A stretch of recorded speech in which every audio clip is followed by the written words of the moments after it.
If you've been wondering what Hyundai had up their sleeves for three-row crossover shoppers, then wonder no longer, because here at the 2018 LA Auto Show, they've pulled the covers off of the all-new Hyundai Palisade.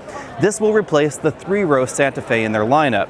The overall look is definitely distinctive. We have a grille that is reminiscent of the recently refreshed Hyundai Sonata and of course the Kona and the Santa Fe itself, but it's bigger and bolder in the Palisade. This one has a sort of soft chrome theme going on here, parking sensors up front, radar cruise control sensor, because this has all of Hyundai's latest active safety systems, absolutely standard. And building upon what we see from Toyota and Honda, this vehicle has all of those same systems, but it adds blind spot monitoring, which is typically optional in those other competitors. We have headlamps that are divorced from the daytime running lamp modules that you'll find up top. Turn signals are also up there as well. This is something that we have also seen in the Kona and the new Santa Fe.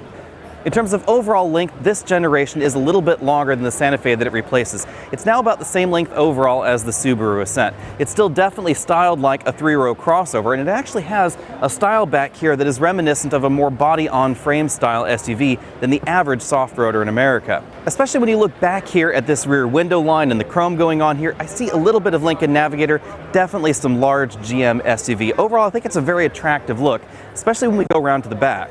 This dark red color makes it a little bit difficult to film the rear in this lighting, but we have a very concept car looking back end, which I really love. We have a very vertical rear hatch, which helps improve cargo practicality, and of course, third row room, and these very interestingly and intricately designed tail lamp modules. They have some little ribs in there, they're LED modules, and there is actually a 3D element to them as well.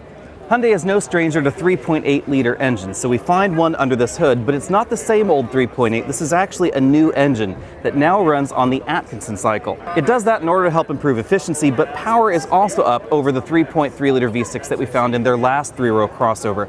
291 horsepower in this engine and a little bit more torque as well.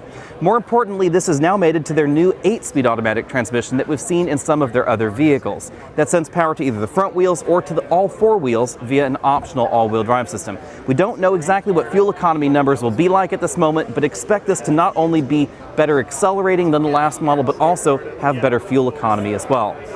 The overall interior design is probably the biggest departure between this and the outgoing Santa Fe. You can see that we have much more premium appearances and much more premium materials being used in this cabin.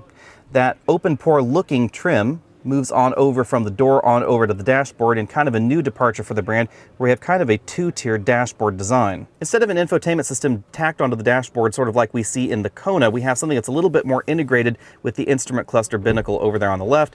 Controls for the infotainment system, 2-zone climate control down there. We have the latest Hyundai shifter, very similar to what we saw in the Ioniq, with push buttons for park, reverse, neutral, drive, etc.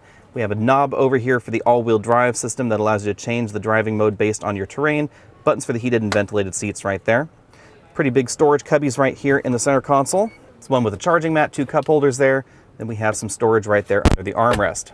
The instrument cluster appears to be a pretty typical Hyundai design, very similar to some of their other vehicles, but we have what appears to be a new steering wheel outside of that. It's an attractive leather wrap model in this particular vehicle, and slightly different but similarly themed buttons over here.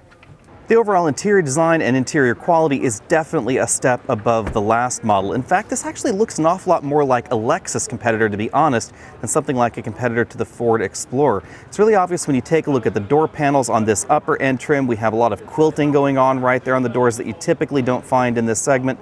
We have integrated sunshades there on the top.